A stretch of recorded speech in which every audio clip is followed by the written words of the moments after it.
Gold trusted gold buyers మీరు తాకట్టు పెట్టిన బంగారాన్ని విడిపించి ఈ రోజు ఉన్న మార్కెట్ ధరకు కొనబడను.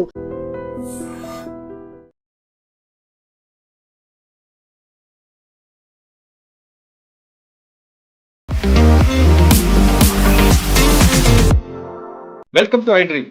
ఈ రోజు ఉదయం ఆంధ్రప్రదేశ్లో జరిగిన ఘటన దేశం మొత్తం ఒకసారి ఆంధ్రప్రదేశ్ చూసింది.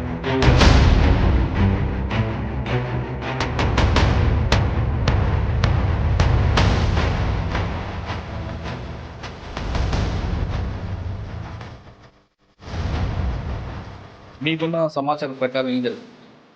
ఈ న్యూస్ నేషనల్ లెవెల్లో వైరల్ అయింది. పోలీస్ స్టేట్మెంట్ ప్రకారం వీళ్ళు ఛత్తీస్గఢ్ నుంచి ప్రెజర్ పెట్టినప్పుడు ఆంధ్రప్రదేశ్ వైపు పారిపోయారు. హిడ్మా మీద కేసులు చూసుకుని చాలా ఉన్నాయండి సార్. ఆయన దాదాపు 150 మందిని చంపిన హిస్టరీ ఉంది.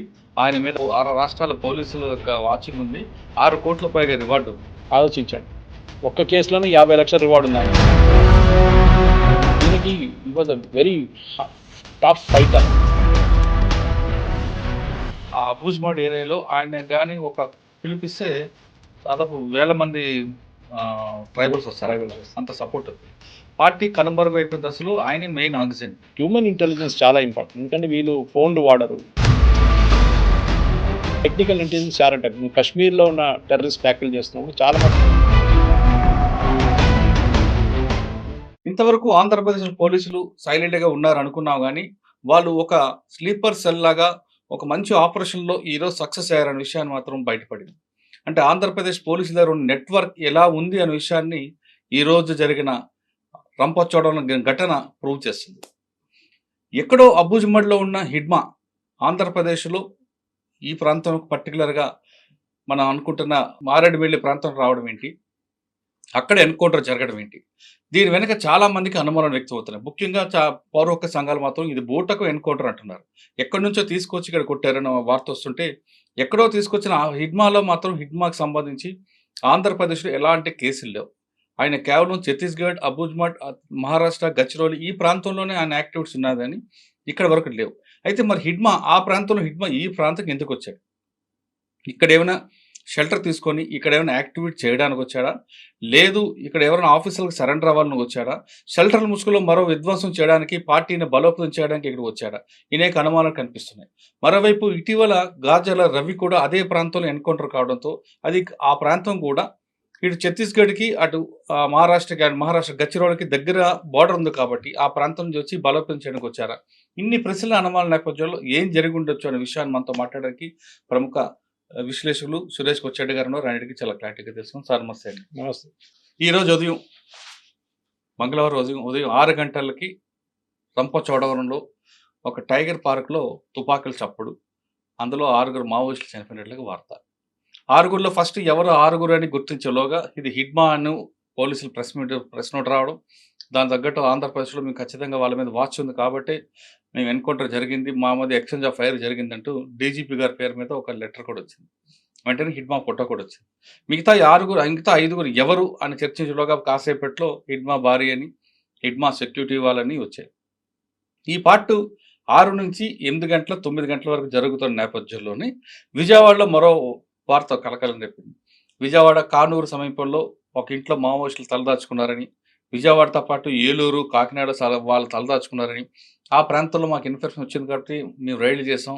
విజయవాడలో 25 మంది, ఏలూరు దగ్గర ఒక 10 మంది, కాకినాడలో మరికొంతమంది దొరికారంటూ మరొక వార్త వచ్చింది. దానికి దీనికి లింక్ ఉందా, లేదు ఈ విధంగానే స్క్రీన్ ప్లే లేరా అన్నది ఒక వార్త పక్కన పెడితే, హిడ్మా అనే వ్యక్తి సెంట్రల్ కమిటీ మెంబరు. ఆయన చుట్టూ దాదాపు 3 లేయర్స్ 3 లేయర్స్ సెక్యూరిటీ ఉంటుంది. AK-47లతో ఉంటారు వాళ్ళు. అటువంటి వ్యక్తి 6తోనే ఎలాగ వచ్చాడు బయటికి? ఇక్కడ దొరికిన వాళ్ళందరూ కూడా Hidma gang, Hidma security guard అంటే పోలీసులు చెప్తున్నారు. అంటే మెయిన్ వ్యక్తిని సెంట్రల్ కమిటీ మెంబర్ని పక్కన పెట్టి ముందు వీళ్ళు ఎందుకు వస్తారు? ఇన్ని చాలా అనుమానాలు కనిపిస్తున్నాయి. మీకున్న సమాచారం ప్రకారం ఏం జరుగుతుంటుంది? ఈ న్యూస్ మురళి గారు మీరు ఒకటి చూసుంటారు, నేషనల్ లెవెల్లో వైరల్ అయింది. ఫస్ట్ లోకల్ లెవెల్లో వైరల్ అయ్యాను. మహేష్ కుమార్ లాడా గారు ప్రెస్ కాన్ఫరెన్స్ అడ్రస్ చేసే ముందే నేషనల్ లెవెల్లో చాలా మటుకు ఇది సెన్సేషన్ క్రియేట్ చేసింది. అన్ని మీరు ఏ ఛానల్ అయినా చూడండి, అందరు కవర్ చేశారు. హిడ్మా అంటే టాప్ మోస్ట్ లీడర్ కదా, అది కూడా సీనియారిటీ చూస్తే junior leader in terms of hierarchy కాదు, ఏజ్ వైస్ అన్నమాట. ఇంకోటి ఏంటంటే నెక్స్ట్ మనం కూడా మాట్లాడాం దేనికన్నా ముందు, after all these people surrender అయిన తర్వాత చాలామంది ఎన్కౌంటర్ చేసిన తర్వాత సీసీలు ఎంతమంది మిగిలి ఉన్నారో 12 ఉంటారో, ముందు 42 ఉంది అంటున్నారు, దాన్ని 12 అయింది అంటున్నారు. 12 కూడా ఉందో లేదో తెలియదు. ఇజ్రాయెల్ లాగా ఇదనమాట. ఇజ్రాయెల్ చూస్తూనే ఉంటారు, హెజ్బుల్లా లీడర్ ఎవరైనా అనౌన్స్ చేయగానే వాడిని వెళ్ళి కొట్టేస్తారు. అదే హమాస్ వైపు కూడా అంతే, హమాస్ లీడర్ నెక్స్ట్ కమాండ్ ఇయడానికి కానీ వాడిని కొట్టేస్తారు మళ్ళీ. ఇది కూడా ఇట్లనే జరుగుతుందని డౌట్ ఉంది. మీరు అడిగిన ఒక ప్రశ్నకి చాలా మటుకు ఒక లాజికల్ రీజనింగ్ ఉంది దానికి. నెక్స్ట్ థ్రెట్ ఎస్పెషలీ సీసీ మెంబర్స్ని మీకు చెప్పినట్లు ఒక 3 లేయర్ సెక్యూరిటీ ఉంటుంది. అవుటర్ లేయర్ అయితే వాళ్ళు బేసిక్ గన్స్ ఉంటుంది, ఇన్నర్ లేయర్లో వాళ్ళు కొంచెం సాఫిస్టికేటెడ్ గన్ మీకు చెప్పిన AK-47 ఉండొచ్చు, 50 అది కూడా 30 కిలోమీటర్స్ ఉంటాయండి, ఒక్కొక్క లేయర్కి 10 కిలోమీటర్స్ గ్యాప్ ఉంటుంది. అట్లా దొరికారు. ఇప్పుడు పోలీస్ స్టేట్మెంట్ ప్రకారం వీళ్ళు ఛత్తీస్గఢ్ నుంచి ప్రెజర్ పెట్టినప్పుడు ఆంధ్రప్రదేశ్ వైపు పారిపోయారు. నా పారిపోతున్నప్పుడు ఆయన ఎందుకు పారిపోతాడు ఆంధ్రప్రదేశ్ వైపు? ఛత్తీస్గఢ్ ఇంకా లోపలికి వెళ్ళిపోతారు కదా, ఇంకా ఆంధ్రప్రదేశ్ వైపు రారు అని తెలిసి ఇక్కడ ఏముంటుంది, ఏం జరుగుతుందని వాళ్ళకి చాలా క్లియర్గా తెలుసు. ఇంకోటి అది కాదు, వాళ్ళు తెలంగాణ వైపు వెళ్ళడానికి ట్రై చేస్తున్నారు. తెలంగాణ చాలా దూరం అక్కడి నుంచి. తెలంగాణ వైపు రావడంటే అట్లీస్ట్ మీరు 300 కిలోమీటర్ 200-300 కిలోమీటర్ ట్రావెల్ చేయాల్సింది. అడవి తెలంగాణకి దీనికి ఒక 50 కిలోమీటర్ డిస్టెన్స్ అండి. ఇప్పుడు ఆయన ఉన్న అబుజ్మండ్ నేషనల్ పార్క్ దగ్గర నుండి ఇప్పుడు మన మారేడుమిల్లి రావడానికి 320 కిలోమీటర్లు కనిపిస్తుంది. అది తెలంగాణకి రావాలంటే కర్రిగుట్టలు, భద్రాచలం, వెంకటాపురం, చెర్ల ఇటువైపు రావాలంటే మరొక 50 కిలోమీటర్ ఎక్కువ. అంటే అక్కడ నుండి ఇటు రావడానికి కర్రిగుట్టల వైపు అంటే తెలంగాణ పోలీసులు ఫేస్ చేస్తున్నారు కాబట్టి, ఎదురొస్తున్నారు కాబట్టి, ఇక్కడ గతంలో ఈ ప్రాంతం అంతా కూడా బాగా పట్టున్న ఏరియా, ప్లస్ కొంత లోకల్గా వాళ్ళకి సింపజర్ ఎక్కువ ఉన్నారు. అక్కడ మెయిన్ ఇండి స్టేట్ కమిటీ మెంబరు అక్కడ సురేష్ అని ఒక ఆయన ఉంటారండి, అలియాస్ ఆయన పేరు వేరే ఉంది చెప్తా మీకు. ఆయన యాక్టివిటీ ఎక్కువ ఉంది, ఒక 20 అంటే కలిమెల బలిమెల ఆ ప్రాంతం అంతా కూడా ఆయన ఎక్కువగా చూపిస్తున్నాడు కాబట్టి ఆయన సపోర్ట్ ఇస్తాడనే ఉద్దేశంతో వచ్చేనే ఉండవచ్చు. లేదు ఇక్కడ షెల్టర్ తీసుకొని ఆంధ్రప్రదేశ్లో ఎలాగ మూవ్మెంట్ పూర్తిగా డ్రాప్ అయింది కాబట్టి ఆంధ్రప్రదేశ్లో మూవ్మెంట్ మరొకసారి బలోపేతం చేయడానికైనా యాక్టివేట్ చేయడానికైనా రావుండొచ్చు. ఈ రెండింటిలో ఏదైనా కావచ్చు. కానీ మీరు అన్నట్లుగా అక్కడి నుండి ఇక్కడికి వచ్చి ఇక్కడ యాక్టివేట్ చేయడానిక, లేదు మరొక చేయడానిక, ఇన్ని కిలోమీటర్లు ప్రయాణం చేయడానికి వెనక కారణం ఏమి ఉండొచ్చు? సీసీ మెంబర్లు ప్రయాణం చేయరు. మీకున్న ఎక్స్పీరియన్స్ మీకు తెలుసు, మీకు దానికి చాలా క్లియర్. వాళ్ళు ఎంత రిస్క్ తీసుకోరు. యూజువలీ సీసీ మెంబర్స్ ఇంత డిస్టెన్స్ ట్రావెల్ చేయరు, రిస్క్ కూడా తీసుకోరు ఈ ప్రెషర్ ఉన్నప్పుడు. ఎస్పెషలీ ఈయన మీద నెక్స్ట్ లెవెల్ లీడర్షిప్ పీసీ, ఇప్పుడు అందరు సీనియర్ లీడర్స్ అందరు పోయారని చెప్పి ఇంకా నెక్స్ట్ హెడ్ ఎవరు ఉంటారో అని చెప్పి డౌట్ మనం కూడా మాట్లాడుకున్నాం. హిద్మానే ఉండొచ్చు. ఎందుకంటే ఒకటి తెలంగాణ తెలుగు స్పీకింగ్ ఆంధ్ర తెలంగాణ లీడర్స్ కాకుండా నెక్స్ట్ రైట్ గ్రూప్లో ఒక బస్తర్ ఏరియా నుంచి ఒక చాలా పేద కుటుంబం నుంచి వచ్చిన ఒక మనిషి ఈయన. సో హిద్మాని సెంట్రల్ లీడర్షిప్ తీసుకొచ్చే దాంట్లో ఇంటర్నల్ పాలిటిక్స్ కూడా ఏమైనా జరిగిందని నాకు ఒక అనుమానం ఉంది. Was this a tip of? ఎందుకంటే అక్కడ ఇంటర్నల్, ఇప్పుడు మన వేణుగోపాల్ సరెండర్ దగ్గర చూసాం మనం చాలా మటుకు వాళ్ళ నడిమిట్లోనే వాళ్ళ దాంట్లోనే పాలిటిక్స్ చాలా నడుస్తుంది. అంటే you are privy to lot of information. మీరు ఆఫ్ ద రికార్డ్ చెప్పొచ్చు, ఆన్ ద రికార్డ్ మీరు చెప్పరు, కానీ వాళ్ళ నడిమిట్లో చాలా పాలిటిక్స్ నడుస్తాయి. క్లాస్ ఎనిమీ కానివ్వండి, అప్పుడున్న ఒరిజినల్ మొదలైన కొండపల్లి సీతారాం ఆ టైం నుంచి మొదలైన నక్సల్ మూవ్మెంట్ ఫిలాసఫీ కూడా పోయింది మొత్తం. మైన్ కాంట్రాక్టర్ దగ్గర 2%, 3% కమిషన్ తీసుకొని వాళ్ళ ప్రాజెక్ట్ నుంచి వచ్చే డబ్బులు తీసుకొని వాడుకుంటున్నారని చెప్పి వచ్చింది. ఇదే టైంలో నాకెక్కడ డౌట్ వస్తుందంటే ఇది ఆంధ్ర వైపు రావడం ఏంటనేది నాకు ఇప్పుడు కూడా నాకు అసలు I cannot fathom the reason. ఇది ఎన్కౌంటర్ అంటే మన అందరికి తెలిసిందే. That simple story. పోలీసు వాళ్ళు నక్సలైట్ చేతులు దొరికితే వాళ్ళు చంపేస్తారు, నక్సలైట్స్ పోలీసు వాళ్ళ చేతులు దొరికితే వీళ్ళు చంపేస్తారు. చాలా క్లియర్ అనమాట. అంటే ఈ నక్సలైట్స్ని తీసుకెళ్ళి హిద్మాని తీసుకెళ్ళి మీరు కోర్టులో ప్రెజెంట్ చేసి ఎవిడెన్స్ ఇవ్వడం అనేది ఇంపాసిబుల్ ఉంటుంది, జరగదు కూడా. 64 మంది సిఆర్పిఎఫ్ జవాన్స్ చంపిన మనిషి, అది కాకుండా కాంగ్రెస్ లీడర్స్, చాలా సీనియర్ కాంగ్రెస్ అందరిని చంపిన మనిషి. హిద్మా మీద కేసులు తీసుకుని చాలా ఉన్నాయండి సార్. ఆయన దాదాపు 150 మందిని చంపిన హిస్టరీ ఉంది. ఆయన మీద 6 రాష్ట్రాల పోలీసుల యొక్క వాచింగ్ ఉంది. 6 కోట్ల పైగా రివార్డు ఉంది.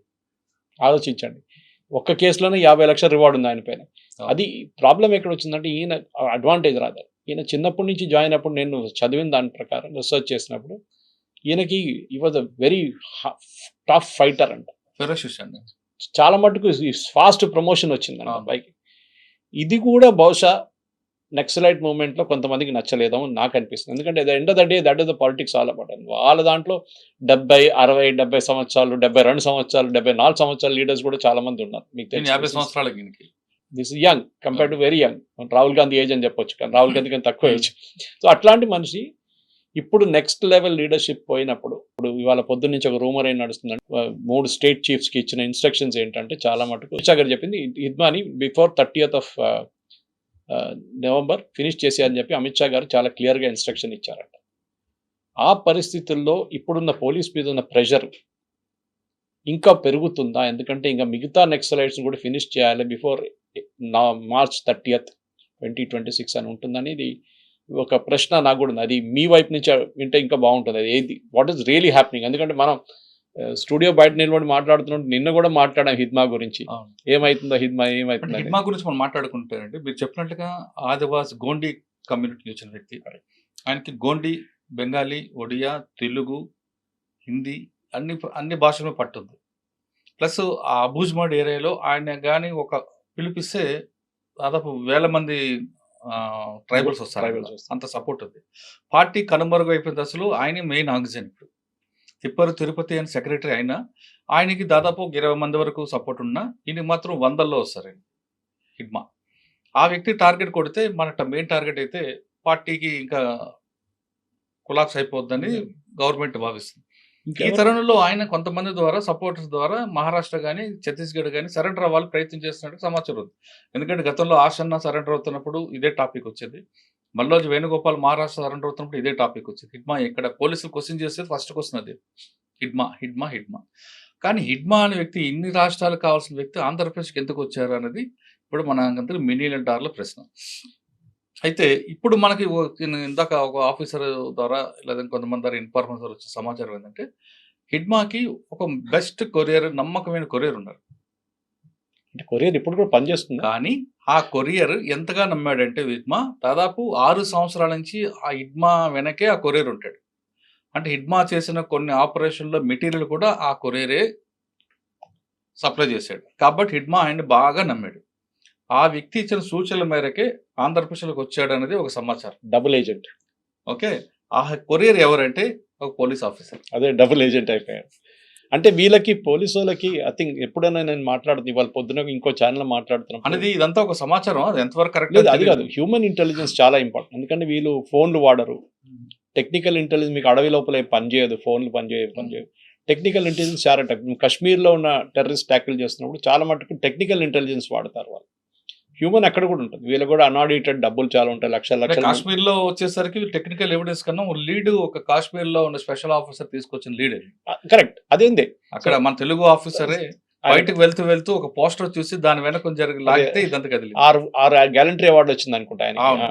సో కానీ ఒరిజినల్ ఇప్పుడు ఆర్మీ చేస్తున్న ఆపరేషన్లో కానీ ఎంఐ వాళ్ళ మిలిటరీ ఇంటెలిజెన్స్ ఉన్నప్పుడు ఎవరో ఒకడు కార్గిల్ వైపు నుంచి మనం చూసే ఆ టైంలో ఇప్పుడు పెహల్గాం తర్వాత కూడా అడవి లోపల ఉన్నారని చెప్పి అక్కడ వెళ్ళి కొట్టారు వీళ్ళు ఆపరేషన్ మహాదేవ్లో.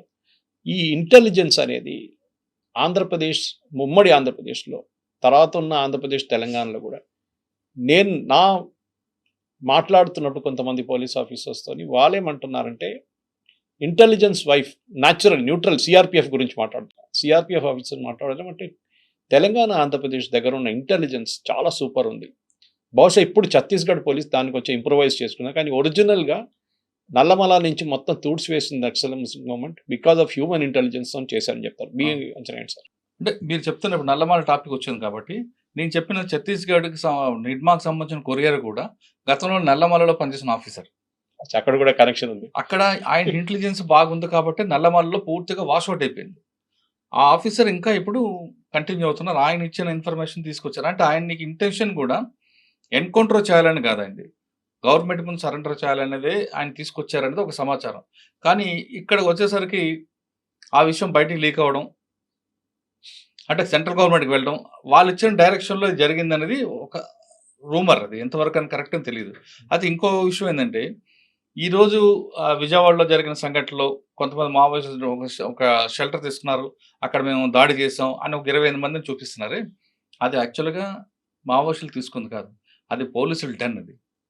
ఓకే, అనేది ఒక ఇన్ఫర్మేషన్. ఈయన పోలీసులు దాన్ని ఆ బిల్డింగ్ పెట్టుకొని ఎవరినైనా ఇంట్రాగేషన్ చేయాలంటే ఆ బిల్డింగ్ లో చేస్తుంటారని, వీళ్ళని కూడా తీసుకొచ్చి అక్కడ పెట్టారని.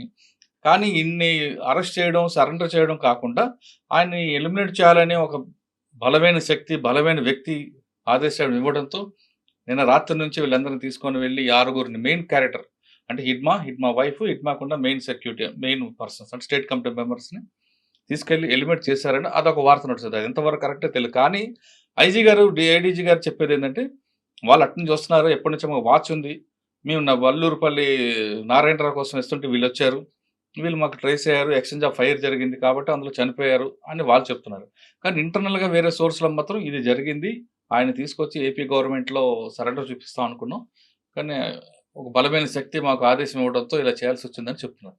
అది ఇందులో మనం నమ్మాల్సింది ఏడీజీ గారి మాటలు నమ్మాలి, వెనక నుంచి మాటలు నమ్మలేము. కానీ ఇది కూడా ఒక లైన్ చూపిస్తుంది నిజమా కావచ్చు అని. Lot of things are said unsaid in politics and in war అంటారు సార్. అది కాకుండా ఇప్పుడు హిడ్మా స్టోరీ పక్కన పెడితే ఇంకా ఎవరు నెక్స్ట్? ఎందుకంటే ఇప్పుడు అదే నేను ఇజ్రాయెల్ పాలసీ చెప్పాను చూడండి, నెక్స్ట్ లీడర్షిప్ లెవెల్లో ఎవరు ఉన్నారు? ఇంకా ఇప్పుడు ప్రస్తుతం అయితే ఏపీలో తీసుకుంటే ఇందాక చెప్పినట్లు నారాయణరావు అలియాస్ సురేష్ గారు, ఆ తర్వాత టెక్ క్రాంతి అని కూడా ఇద్దరు కూడా యాక్సెస్ ఉన్నారు, బాగానే అగ్రెసివ్గా ఉంటారు. వాళ్ళు కలిమల బలిమల ఆ ప్రాంతం తిరుగుతున్నారు. ఇక్కడ తెలంగాణ వైపు తీసుకుంటే బడే చొక్కారావు, ఆ తర్వాత కొయ్యూడు సాంబర్ శివుడు, ఆ శివుడు కదా ఇంకో సాంబడు, తర్వాత ఆజాద్, బడే చొక్కారు, తర్వాత దామోదర్, వీళ్ళు ఒక మూమెంట్ ఉంది. ఇంకా లోపల తీసుకుంటే మల్లా రాజిరెడ్డి గారు, ఆయన తెలంగాణ వ్యక్తి. అదే విధంగా తిరుపతి వ్యక్తులు కూడా వచ్చారంటున్నారు, అది కాదు నమ్మను. తిరుపతి సంబంధించిన సెక్యూరిటీ కూడా విజయవాడ వచ్చారంటున్నారు. వాళ్ళు ఎప్పుడు అలా రారు, వాళ్ళు ఏమైనా స్పెషల్ పార్టీ కాదు, ఇక్కడికి వచ్చే ముందు చెక్ చేయడానికి. వాళ్ళకున్న టార్గెట్ ఎవరో వాళ్ళ చుట్టే తిరుగుతుంది తప్ప వాళ్ళు ముందుకు రారు. ఆయన ఒకరు ఉన్నారు, ఆయనతో పాటు మల్లా రాజారెడ్డి గారు ఉన్నారు. తర్వాత మెయిన్ ముప్పాల లక్ష్మణరావు అలియాస్ గణపతి ఎక్కడున్నారు?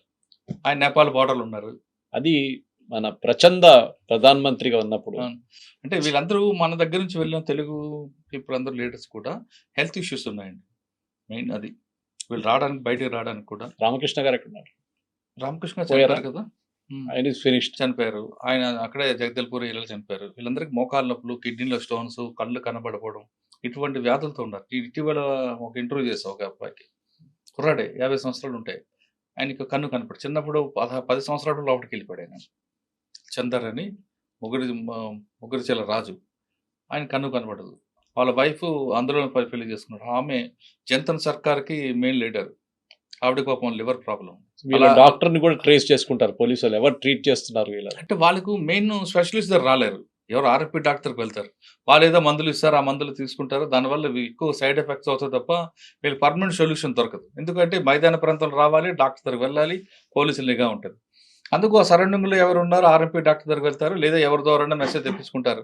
కానీ డాక్టర్ అనే వ్యక్తి చూడాలి, చూసిన తర్వాత ట్రీట్మెంట్ ఇస్తేనే దానికి ఒక సొల్యూషన్ ఉంటుంది. దండకారణ్య బెల్ట్ లో ఇప్పుడు ఎక్కడ మిగిలింది? Bihar is out.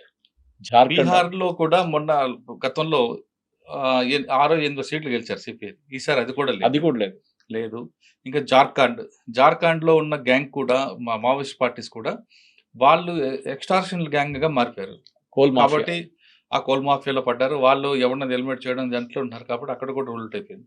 ఎక్కువ ఉన్నది ఛత్తీస్గఢ్, కొంచెం బార్డర్ మహారాష్ట్ర, గచ్చిరోలి. మహారాష్ట్ర పోలీసులు ఎన్కౌంటర్ ఎక్కువగా ప్రయారిటీ ఇవ్వట్లేదు. వాళ్ళు ఖచ్చితంగా సరెండర్, వాళ్ళకి కావాల్సిన. మహారాష్ట్ర గచ్చిరోలిలో ఇంకొక గొప్పతనం ఉందండి, సరెండర్ అయిన వాళ్ళందరూ కూడా కాలనీ కట్టించారు. నేను చూసా గచ్చిరోలిలో 150 ఇల్లు, ఒక మంది ఇందిరమ్మ ఇల్లు లాగా ఉంటాయి, ఇండిపెండెంట్ హౌస్లు. వాళ్ళందరికీ జాబ్లు ఇచ్చారు, ఇల్లు ఇచ్చారు. అంటే మిగతా వాళ్ళు కూడా ఒక సరెండర్ కాలనీ దాని పేరు పెట్టారు. ఇక్కడ మందరు లేదు, కానీ గచ్చిరోలిలో ఉంది. అదేవిధంగా మీరు ఛత్తీస్గఢ్ తీసుకోండి, జగదల్పూర్, బస్తర్, కాంకేర్, ఈ ప్రాంతంలో కూడా ఎన్కౌంటర్లకు ప్రయారిటీ ఇవ్వట్లేదు, వాళ్ళు కూడా సరెండర్ చూపిస్తున్నారు. ఒకప్పుడు 2016లో ఛత్తీస్గఢ్లో ఎన్కౌంటర్లే ప్రయారిటీ ఉండేది, కానీ ఇప్పుడు తగ్గిపోయి సరెండర్కి ఎక్కువ ఇస్తున్నాం. మన ఆసన తీసుకోవచ్చు. అంటే ఆ ప్రాంతంలో కూడా ఛత్తీస్గఢ్, కాంకేర్, తర్వాత ఇంకొన్ని 2-3 జిల్లా, గరియాబాద్, పక్కన ఒడిశాకు సంబంధించిన నౌపడ అనే విలేజ్ ఉంటుంది. ఈ ప్రాంతంలో ఉన్న ఆఫీసర్లు అందరూ కూడా యంగ్ ఐపీఎస్ ఉన్నారు, అందరూ కూడా తెలుగు వాళ్ళే. వాళ్ళు ఏం చేస్తున్నారంటే సరెండర్ ఎన్ని రకాలు చేయాలో, మీకు ఇన్ఫర్మేట్ అంటే చాలు వెచ్చలు డబ్బులు ఇస్తున్నారు. వాళ్ళకున్న టెక్నాలజీ వేరుగా ఉంది. దాంతో ఇప్పుడు మీకు గతంలో నౌపడ తీసుకోండి, అక్కడ రాఘవేందర్ అనే ఒక ఐపీఎస్ ఆఫీసర్ ఉంటుంది, తెలుగు ఆయన, ఎక్సలెంట్ వర్క్ చేశాడు ఆయన. తర్వాత పక్కనే కాంకేర్ ఉంటుంది, కాంకేర్లో ఒక ఆఫీసర్ ఉన్నారు, తెలుగు ఆఫీసరే, అని పేరు మర్చిపోతున్నా, ఆయన కూడా ఎక్సలెంట్ వర్క్. ఇంకా కాంకేర్కి జగదల్పూర్కి మధ్యలో ఒక ఆఫీసర్ ఉంటారు, ఆయన అక్షయ్ అని ఒక ఆయన ఉండేవారు, ఇప్పుడు డీసీపీ రాయ్పూర్. ఆయన ఎక్స్ట్రానిటీ వర్క్ చేశాడు. అన్నిటికన్నా ఇంపార్టెంట్, ఇప్పుడు మొన్న రాషన్న దొరికిపోయిన టాస్క్లో ఒక స్మృతి రాజనాల అని వరంగల్ కుర్రాడు ఉంటాడు, ఐపీఎస్ ఆఫీసర్, జగదల్పూర్కి టాస్క్. ఆయన ఇచ్చిన దీంతోనే 200 మంది విత్ వెపన్స్ వచ్చారు. అంత మోటివేట్ చేసి అంతా చేశాడు ఆయన ఎన్కౌంటర్లు ప్రోత్సహించాడు ఆయన. అంటే వీళ్ళందరూ ఆఫీసర్లు ఏమవుతున్నారంటే వాళ్ళు మన మనుషులే. అంటే ఇక్కడ 2 కోణాలు కనిపిస్తుంటాయండి. హ్యూమన్ యాంగిల్ అది అంటే నక్సల్స్ మూవ్మెంట్ అనేది లా అండ్ ఆర్డర్ ఇష్యూవా, సోషియో ఎకనామిక్ ప్రాబ్లమా అనేది చర్చ వచ్చింది వాళ్ళలో. వీళ్ళు సోషియో ఎకనామిక్ ప్రాబ్లం అని గుర్తించారు, లా అండ్ ఆర్డర్ ఇష్యూ కాదని. ఇది ఫెయిల్ అవుతేనే, ఇది ఓవర్కమ్ అయితేనే లా అండ్ ఆర్డర్ అవుతుంది. కాబట్టి అసలు ముందు రూట్స్లోనే మనం కట్ చేద్దాం అనుకుంటే వీళ్ళు ఏం చేస్తున్నారంటే విలేజ్లకు వెళ్ళడం, వాళ్ళతో రెగ్యులర్గా కాంటాక్ట్ అవ్వడం, వాళ్ళతో మాట్లాడడం, యూత్ అందరికి జాబ్లు ఇప్పించడం, అడవే కాదల ప్రపంచం అనే వాళ్ళ సిటీలకు తీసుకురావడం, బాంబే, జగదల్పూర్ ఇది తీసుకెళ్ళి వాళ్ళకి కూర్చోపెట్టి 2 రోజులు చూపించడం, ఇది ప్రపంచం అని ఇలాగ మోటివేట్ చేసిన వాళ్ళు యూత్ కూడా అటు వెళ్ళడం మానేసింది. బాగా తగ్గిపోయారు. కొంతమంది ఉన్నారు కానీ వాటిని కూడా కంట్రోల్ చేస్తున్నారు. ఈ విధంగా చేపట్టి వాళ్ళలో కూడా ఆసన లాంటి వాళ్ళు కానీ, మల్లోజు వేణుగోపాల్ గారు కానీ వీళ్ళందరూ రాక స్టార్ట్ చేశారు. దీనికి అక్కడ ఛత్తీస్గఢ్ గవర్నమెంట్ అవ్వచ్చు, మహారాష్ట్ర గవర్నమెంట్ అవ్వచ్చు, సెంట్రల్ గవర్నమెంట్ అవ్వచ్చు, అంటే 3 రకాల వేస్ తీసుకున్నారండి. 3 నెంబర్ 1 మీరు ట్రాఫిక్లో ఉంటాయి, EEE అని, ఎడ్యుకేషన్, ఎన్ఫోర్స్మెంట్, లాస్ట్లో ఇంజనీరింగ్. ఓకే, లాస్ట్లో ఎన్ఫోర్స్మెంట్ ఉంటుంది. అలా ఇక్కడ కూడా ఏం చేస్తున్నారు వీళ్ళు, ముందు వాళ్ళందరూ తీయడం, కలవడం, ఇంటరాక్ట్ అవ్వడం. నెంబర్ 2 వాళ్ళకి ఉద్యోగాలు ఇవ్వడం, ఆ డెవలప్మెంట్ చూపించడం. నెంబర్ 3 అప్పుడు ఎన్కౌంటర్కి వెళ్తున్నారు. ఈ 3 స్టేట్లు. మల్లోజు వేణుగోపాల్ గారిని బ్రాండ్ అంబాసిడర్ చేశారు. బ్రాండ్ అంబాసిడర్ అదొక చర్చ వస్తారు. ఇదే మల్లోజు వేణుగోపాల్ గారు ఇప్పుడు ఆ పనిచేస్తున్న ఛత్తీస్గఢ్ ఏరియాల గతంలో జల్ జంగల్ జమీన్ అదే క్యాంపెయిన్ ఉండేవాళ్ళు. వాళ్ళ క్యాంపెయిన్ దానికోసం మహారాష్ట్రలో లాయిడ్ కంపెనీ ఉంటుంది, మైనింగ్ కంపెనీ, వాళ్ళదే బ్రాండ్ అంబాసిడర్ అనమాట. దానికి వాళ్ళు ఇచ్చారు. ఆ కంపెనీ మీద యాంటీగా పనిచేశాడు ఈయన. ఇప్పుడు వాళ్ళు ఏం చేశారంటే మా బ్రాండ్ అంబాసిడర్ అని అంటున్నారు, ఆఫర్ ఇచ్చారంటే ఆయన యాక్సెప్ట్ చేస్తాడా లేదా అనేది ఆయన ఇష్టం అనుకోండి. కానీ మావోయిస్ట్ పార్టీ మాత్రం ఖచ్చితంగా ఒకవేళ ఈయన యాక్సెప్ట్ చేస్తే వాళ్ళు చాలా గురుగా ఉంటారు. ఇది ఒక పార్టీ నడుస్తుంది. ఇక ఛత్తీస్గఢ్లో ఒక పార్టీ నడుస్తుంది. మొత్తం మీద తీసుకుంటే అయితే రావాలి, వచ్చిన వాళ్ళు మా దగ్గర ఉండాలి, లేదా ఎన్కౌంటర్ అవుతారు అన్న మెసేజ్ పంపించారు. అది ఎంతవరకు అవుతుందని చెప్పాలి. తెలంగాణలో గ్రే హౌండ్స్ చాలా టార్గెట్ ప్రాక్టీస్ ఏం దొరకట్లేదు అనుకుంటాను. తెలంగాణ గ్రే హౌండ్స్ అని కానండి, ఆంధ్రప్రదేశ్ గ్రే హౌండ్స్ అని కానండి, వాళ్ళు రెగ్యులర్గా ప్రాక్టీస్ ఉంటుందండి. అంటే నేనేం చెప్పాను, ఆంధ్రాకి ఇప్పుడు ఈ ఎన్కౌంటర్ జరిగింది కొంచెమైనా, తెలంగాణలో అంత యాక్టివిటీ ఎక్కువ. ఆంధ్రప్రదేశ్ లో చేసింది గ్రే హౌండ్స్ ఎవరు చెప్పారు? కాదే, కొత్త గ్రూప్ ఎవరు ఉన్నారా? లేదు, పోలీస్ గ్రూప్ అండి, రెగ్యులర్ గ్రూప్. అది వీళ్ళు వెళ్ళి ఆపరేషన్ చేయ, రియల్ ఎన్కౌంటర్ అంటే ఆపరేషన్ కి వెళ్ళాలి, అంత పెద్ద కథ ఉంటుంది. ఇది అంతే. ఇంకోటి సార్, కె వ్యాస్ గారు, ఉమేష్ చంద్ర గారు, వీళ్ళందరూ మీరు చెప్పిన ఈ పేర్లు చిన్న ఇప్పుడున్న ఐపీఎస్ ఆఫీసర్ కానీ వాళ్ళకంతా రోల్ మోడల్ వాళ్ళు ఉండేవాళ్ళు. ఆ లెవెల్ నుంచి నెక్సలిజం ఇక్కడ దాకా వచ్చిందంటే ఈ young group of committed police officer, ఒక టైంలో విజయ్ కుమార్ అనుకుంటా మన వీరప్పన్ హంట్ చేసిన ఆయన ఉండే, ఇట్లాంటి డెడికేటెడ్ పోలీస్ ఆఫీసర్ శ్రీనగర్ లో మన తెలుగు ఆయన ఒక ఆయన, ఇట్లాంటి యంగ్ పోలీస్ ఆఫీసర్స్ ని ఐడెంటిఫై చేసి పోస్ట్ చేయడంలోనే క్రూషియల్ ఉంటుందా ఈ నక్సల్ మూవ్మెంట్ ట్యాకిల్? ఎందుకంటే మీరు సోషల్ దాని గురించి మాట్లాడారు. సో సుక్మాకి ఒక బస్సు రావడమో, లేకుంటే యూనో ఒక స్కూల్ కట్టడము. ఎందుకంటే ఇప్పుడు మీరు పువర్తి, ఆ ఊర్లో బస్సు వచ్చింది, అదే అంటారు, ఆ ఊర్లో టీవీ లాంచ్ చేశారు, ఆ ఊర్లో 70 సంవత్సరాల తర్వాత స్వాతంత్రం వచ్చింది ఎప్పుడో. అదే ఊర్లో ఛత్తీస్గఢ్ హోమ్ మినిస్టర్ గారు వెళ్ళి వాళ్ళ అమ్మగారితో మాట్లాడారు, ఆమెతో రిక్వెస్ట్ పంపించారు. అయినా వాళ్ళు ఏంటంటే ఒక సిద్ధాంతం నమ్మారండి. ఆ సిద్ధాంతం నమ్మి వాళ్ళు బయటకు రాలేరు. ఎందుకంటే దాదాపు 20-30 సంవత్సరాల ఆ సిద్ధాంతం కోసం వాళ్ళు పోరాటం చేశారు. ఇది సిద్ధాంతం అనేది దీర్ఘకాల యుద్ధం. ఇది కరెక్ట్. ఈ దీర్ఘకాల యుద్ధంలో వాళ్ళు ఏం చెప్తారంటే ఫినిక్స్ పక్షి లాంటి మనం అంటారు. ఫినిక్స్ పక్షి ఏ విధంగా ఉంటుంది, ఎప్పటికైనా వస్తుంది అనేది ఆశాభావంతో ఉంటారు. కానీ మారుతున్న పరిస్థితులు ఏంటి, సమాజంలో మారుతున్న మార్పులు ఎలాగ వస్తున్నాయి, ప్రజలు ఏం కోరుకుంటున్నారు అనే విషయాన్ని పార్టీ మర్చిపోయింది. కాబట్టి ఈ దెబ్బ మీద దెబ్బ తగులుతుంది. అదే వాళ్ళు కేవలం ఆదివాసీలకు ఏ విధంగా డెవలప్ చేశారో, వాళ్ళు రాజకీయ చైతన్యం కల్పించారు, అదేవిధంగా మిగతా సమాజం చుట్టుపక్కల మైదాన ప్రాంతాల్లో ఉన్న సమస్యల మీద గుర్తించి అక్కడ కూడా వాళ్ళని మోటివేట్ చేయడంలో, అంటే మిగతా మావోయిస్ట్ పార్టీ వస్తే కాదు, వాళ్ళకు ముందు ఫ్రంట్ ఆర్గనైజేషన్ ప్రజా సంఘం అవి విఫలమైనది చాలా క్లారిటీ ఒకటి.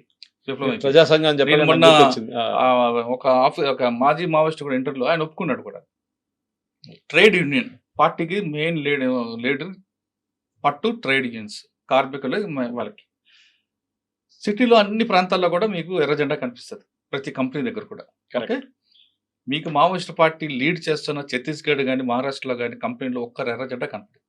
దానికి కారణం ఏంటంటే ఫెయిల్ అయ్యాను ఆయన ఒప్పుకున్నాడు. అంటే వాళ్ళు ఇనిషియల్ స్టార్ట్ చేసిన మూమెంట్ నాకు ఇప్పుడు కూడా మురళి గారు ఇప్పుడు గుర్తుంది. మీకు సికాసా తీసుకోండి, సింగరేణి కార్మిక సంస్థ, అది చెప్పడానికి అక్కడి నుంచి వచ్చే సింగరేణి ఇప్పుడు అక్కడి నుంచి వచ్చిందండి పార్టీ. Correct. అది మరి అదే సికాసాలో ఉన్న పనిచేస్తున్న వ్యక్తి పుల్లూరు ప్రసాదర్ గారు ఛత్తీస్గఢ్లో ఉన్నాడు, కర్రెలగుట్ట ఆ ప్రాంతంలో ఉన్నారు ఆయన. మరి ఏది అక్కడ ఉన్న మైనింగ్ కంపెనీ దగ్గర ఒక జెండా ఎందుకు ఎగరదంటే ఆన్సర్ లేదు, ఫెయిల్ అయ్యమంటున్నారు. అందుకని నేను ఉస్మానియాలో చదువుతున్నప్పుడు ఆ టైంలో పీడిఎస్యు, ఆర్ఎస్యు వీళ్ళందరూ ఫ్రంటల్ ఆర్గనైజేషన్స్ ఉండే రిక్రూట్మెంట్ చాలా మటుకు. రాడికల్స్ లేదు. రాడికల్ ఉస్మానియా యూనివర్సిటీ కానీ కాకతీయ కానీ ఆ టైంలో ఆర్ఈసి వరంగల్ కానీ ఇక్కడ నుంచే ఇంజనీర్స్ యూజువల్లీ వీళ్ళు వాళ్ళ మీద నిఘా ఉంటుంది, ఎప్పుడు వాళ్ళనే రిక్రూట్ చేస్తారు, వాళ్ళనే చేస్తారు. ఇప్పుడు వినబడుతుంది ఏంటంటే మురళి గారు, అండ్ యూ కెన్ కరెక్ట్ మీ, ఈ బాటమ్ ఎండ్ నుంచి రిక్రూట్మెంట్ జరగట్లేదు. బాటమ్ ఎండ్ నుంచి కొత్త రిక్రూట్స్ వీళ్ళకి దొరకట్లేదు. One of the main reason naxalism fail అవుతుంది ఏంటంటే ఈ యంగ్ క్రాప్ ఇప్పుడు రావట్లేదు. వాళ్ళకి ఉద్యోగం వస్తూనే వాళ్ళు ఐటీ కంపెనీలో పనిచేస్తున్నారు, లేకుంటే ఫార్మాలో పనిచేస్తున్నారు, లేకపోతే ఎక్కడైనా పనిచేస్తున్నారు, కానీ దే ఆర్ నాట్ అట్రాక్ట్. అడవికి వెళ్ళి ముందున్న ఆ ప్యాషన్ మీరు చెప్పినట్ల అక్కడ వెళ్ళి ఉండడము, ఆ కష్టం 20, 30, 40 సంవత్సరాలు అడవిలో ఉండంటే ఇట్స్ నాట్ ఎ జోక్. ఆ కష్టం అని టెన్షన్ ఎప్పుడు కొడతారో అని తెలియదు, అది ఇంకో టెన్షన్ పోలీసు వాళ్ళు. ఇదన్నీ పెట్టుకొని ఇప్పుడు ఈ కొత్త క్రాప్ రాకపోతే అదే కారణం ఉండొచ్చు ఇప్పుడు ఈ నక్సలిజం మొత్తం ఫినిష్ కావడానికి. అంటే మనం ఒకసారి వెనక్కి వెళ్ళాం అనుకోండి, 1969 నక్సల్స్ ఉద్యమం, రైతాంగ పోరాటం వెళ్ళామంటే అప్పుడున్న పరిస్థితులు వేరేగా ఉంటాయి. అప్పుడు పెత్తందారులని, భూస్వామ్య వ్యవస్థలని ఇవన్నీ ఉండేవి కాబట్టి ఆలో కసి వచ్చింది. ఓకే, అప్పుడులో చదువుకున్న మీరు చెప్తున్న కొండపల్లి సీతారామ గారు కావచ్చు, లేదంటే మల్లోజు వేణుగోపాల్ కానీ వాళ్ళ అన్నయ్య మల్లోజు కోటేశ్వరి అందరూ అగ్రవర్ణాలు, Brahmins. Correct, that is surprising actually. Brahmins కుటుంబం. ఇప్పుడు జంపాన్ ఉన్నారు, అన్న రెడ్డి. అక్కడ కులం లేదు, అక్కడ మతం లేదు, సమాజ సేవ అనే స్పృహతోనే వచ్చిన వాళ్ళందరూ. వాళ్ళు ఇంజనీరింగ్ చదివిన వాళ్ళు, ఆర్ఎస్సీ స్టూడెంట్స్, నిట్ స్టూడెంట్స్, ఇటువంటి స్టూడెంట్స్ అందరూ కూడా వచ్చారంటే వాళ్ళకి సమాజంలో ఏదో జరుగుతుంది, ఆ అన్యాయాన్ని పంపించాలి, బయటికి పంపించాలి, సామాన్యుడికి మంచి న్యాయం చేయాలి, బడుగు బలహీన వర్గాల అభివృద్ధి కోసం మనం ఖచ్చితంగా పోరాటం చేయాలని వాళ్ళు రక్త సంబంధం కన్నా వర్గ సంబంధం గొప్పదని నమ్మే జనరేషన్ అది. అంటే రక్త సంబంధం కాదు, వర్గ సంబంధం. ఆ వర్గ సంబంధంలో తల్లిని చూస్తాం మేము, మా అమ్మ నాన్న అందులో ఉంటారు, నాకు రక్త సంబంధం కాదని అలా నమ్మి అప్పుడున్న పరిస్థితులకు అనుగుణంగా దాంతోపాటు గద్దర్ గారి పాటలు, ఒక పాట ఆయన గద్దర్ పాడారంటే ఆ పాటకి చాలా మంది చెవులు కోసుకుని వచ్చి ఉండేవారు అంతే, మా ఏరియా నుంచి, ఆల్వాల్ నుంచి. అటువంటి వ్యక్తులు పాటలు ఆ ప్రభావంతో పార్టీలో మన పార్టీలు కాదు చాలా మంది పార్టీ వైపు వెళ్ళారు. వెళ్ళిన తర్వాత వాళ్ళు ఎంచుకున్న లైన్ ఇదే కరెక్ట్ అనుకుని సంవత్సరాలతో బట్టి ఉండిపోయారు వాళ్ళు. కష్టమైన నష్టమైన మీరు మనం ఇంత మాట్లాడుతాం కదండి, ఒక రోజు కరెంట్ లేకుండా ఉండగలమా? అది కరెక్ట్. ఒక గంట ఉండగలమా? యూస్డ్ అయిపోయాం మనం, అది ఉండవు. కానీ వాళ్ళు కరెంట్ లేని సంవత్సరాలు ఉన్నారు. వాళ్ళు ఇంట్లో మనకి ఒక చిన్న బొద్దింక బాత్రూమ్ కనబడుతున్నా బాబోయ్ అని అంటాం, వాళ్ళ చుట్టూ పాములు తిరుగుతుంటాయి. మనం మినరల్ వాటర్ తాగం, అది లేకపోతే తాగలేం మనం. కానీ వాళ్ళ చెరువులో నీళ్ళు తాగుకొని ఉంటారు, ఒకసారి నీళ్ళు లేకపోతే మూత్రం తాగుతారు వాళ్ళు. మనకి 3 పూట్ల బిస్కెట్స్ కావాలి, తిండి కావాలి, అన్నీ కావాలి. వాళ్ళకి ఏ టైంకి ఇస్తారో ఆదివాసులు పంపిన భోజనమే భోజనం. ఏమి దొరకకపోతే చింతపండు అది కలుపుకొని తినే రోజులు ఉంటాయి. ఇలా ఇటువంటి కష్టాలండి. దేనికంటే ఎప్పటికైనా మన పార్టీ సాధిస్తాం, ఖచ్చితంగా మనం బడుగు బలహీన వర్గాల కోసం మన పార్టీ సిద్ధాంత వరకు వెళ్తారండి. ఆ ఎంచుకోవడం లైన్లోనే వాళ్ళు అప్పుడున్న సమస్య వేరు. తర్వాత జనరేషన్ వచ్చింది, మన జనరేషన్. కరెక్ట్. మన జనరేషన్ వచ్చేటికి మనకి సెల్ ఫోన్లు వచ్చాయి, మనం కొంచెం డెవలప్ అయ్యాం. మనం సెల్ ఫోన్ లేక ఇప్పుడున్న జనరేషన్ అయితే మన తర్వాత జనరేషన్కి వచ్చేసరికి సెల్ ఫోన్లు, ఈ డ్రగ్స్, వీటి మీద మనం ఎక్కువగా డిపెండ్ అవుతున్నాం. మన ఫోన్ లేకపోతే ఇన్నాళ్ళు ఇప్పుడు ఉండగలమా? ఉండలేము. ఈ ఫోన్ లేని అడవిలో ఉండగలరా? చేతులు ఫోన్ లేకుండా ఉండలేడు. ఫోన్ లేకపోతే జనరేషన్ మన బ్యాగ్ మనమే మోసుకోం. కానీ అక్కడ పార్టీలో 40 కేజీలు అంటే ఆడ కిట్ బ్యాగ్తో పాటు ఆయనకి ఎవరు బాధ్యుడో ఆయన బ్యాగ్ కూడా పాటు వెపన్ కూడా మోసుకొని అడవులు ఎక్కాలి. ఎక్కగలరా? లేరు. మనం 1 కిలోమీటర్ కేబీఆర్ పార్క్ తిరిగి వచ్చేసరికి మనకు ఆయాసం వస్తుంది. వాళ్ళు రోజుకి 10 నుంచి 12 కిలోమీటర్లు నడుస్తారు నడక. అది కూడా కొండలు ఎక్కి దిగడం, మామూలుగా ప్లెయిన్ ఏరియా కాదు, ఏ రాయి ఉంటుందో ఎక్కడో తెలియదు. ఇన్ని కష్టాలు పడడం అనేది ఇప్పుడు జనరేషన్ లేదు. ప్లస్ కుల సంఘాలు పెరిగిపోయాయి ఊర్లో. ఇంతకుముందు ఏ సమస్య వస్తే గ్రామం నక్షల దగ్గరకు వెళ్ళాలి, సెటిల్ చేసుకునేవాళ్ళు. Correct. ఇప్పుడు కుల సంఘం, ప్రతి ప్రజా కులానికి ఒక దర్బార్. సంఘం ఉంది, ప్రజా ఆ దర్బార్ సంఘానికి అధ్యక్షుడు, ఆ సంఘం అధ్యక్షుడు సమస్య సెటిల్ అయిపోతుంది. ఇంకా దాంతో నక్సల్స్ కి అయిపోయింది. కానీ పార్టీ అక్కడ ఉండిపోయిన వాళ్ళు మాత్రం ఖచ్చితంగా ఏదో రకంగా మాకు రావాలని ఉంటే, ఈ క్రమంలో కొంతమంది ఏదో కేసుల్లో ఉన్న వాళ్ళు వాళ్ళని లాగడం, ఎడ్యుకేషన్ లేని వాళ్ళు. ఇప్పుడు సాధారణంగా ఇప్పుడున్న సెంట్రల్ కమిటీ వాళ్ళు అన్ని భాషలు వచ్చు, కానీ నెక్స్ట్ వచ్చిన కమిటీ వారు ఎవరికి సరిగ్గా మాట్లాడడం కాదు, రాయడం కూడా రాదు. వాళ్ళ చేతి కావాల్సిందంటే తుపాకీ ఇచ్చాం, తుపాకీ పట్టుకుంటే అదొక ప్యాషన్ వాళ్ళకి. కాబట్టి ఆ గ్యాప్ను పార్టీ గుర్తించుకోవడం వల్లనే ఈ నష్టం జరిగిందనేది నా అంచనా, అది నా వ్యక్తిగత అభిప్రాయం కూడా.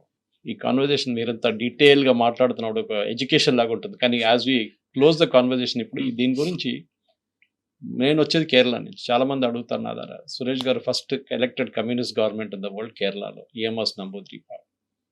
నెక్సల్ బారీ మూవ్మెంట్ స్టార్ట్ అయింది వెస్ట్ బెంగాల్ నుంచి. అక్కడ నెక్సలైట్స్ లేరు, ఇక్కడ నెక్సలైట్స్ లేరు. ఎందుకు? ఈజ్ ల్యాండ్ రీఫార్మ్ మూవ్మెంట్ అంటే అప్పుడు భూములు పంచిపెట్టడం పేదోళ్ళకి, అది వర్క్ అయిందా? మళ్ళీ మన వైపు తెలంగాణ, ఆంధ్ర, ఛత్తీస్గఢ్ కానీ, అప్పుడు ఉమ్మడి మధ్యప్రదేశ్ కానీ, మహారాష్ట్ర వైపు ఇది జరగలేదంటారు. మీరు కూడా మాట్లాడారు, అడిమిట్లు చెప్పారు మీరు. ల్యాండ్ రిఫార్మ్స్ చాలా ఇంపార్టెంట్. భూములు పంచిపెడితే ఏదో యూనో ఒక 1/2 ఎకర్లోనో 1 ఏకర్లోనో వాళ్ళు ఏదైనా పని చేసుకుంటారని. ల్యాండ్ రిఫార్మ్స్ అని అనుకుంటారు, ఇదేనా ప్రాబ్లం? అంటే ఒకప్పుడు భూస్వామ్య వ్యవస్థ, దానికి వ్యతిరేకంగా జరిగిన పోరాటాలు, తర్వాత అర్ధ భూస్వామ్య వ్యవస్థ, ఇప్పుడు దానికి వ్యతిరేకంగా కొంత జరిగింది. ఇప్పుడు అర్ధ భూస్వామ్య వ్యవస్థ ఉందండి, ఎవరికి లేదు. మహా ఉంటే 10-20 ఎకరాలు ఉంటాయి, అంతకు 100 ఎకరాలు లేదు. ఒకటి. రెండోది, మీరు చెప్పిన వెస్ట్ బెంగాల్ కానీ కేరళ కానీ ఈ 2 గవర్నమెంట్ తీసుకుంటే అన్ఎంప్లాయ్మెంట్ లేకుండా చేయడం అనేది వాళ్ళు ఫస్ట్ టాప్ ప్రయారిటీ పెట్టుకున్నారు. దానికన్నా ముందు చెప్పాలంటే ఎడ్యుకేషన్.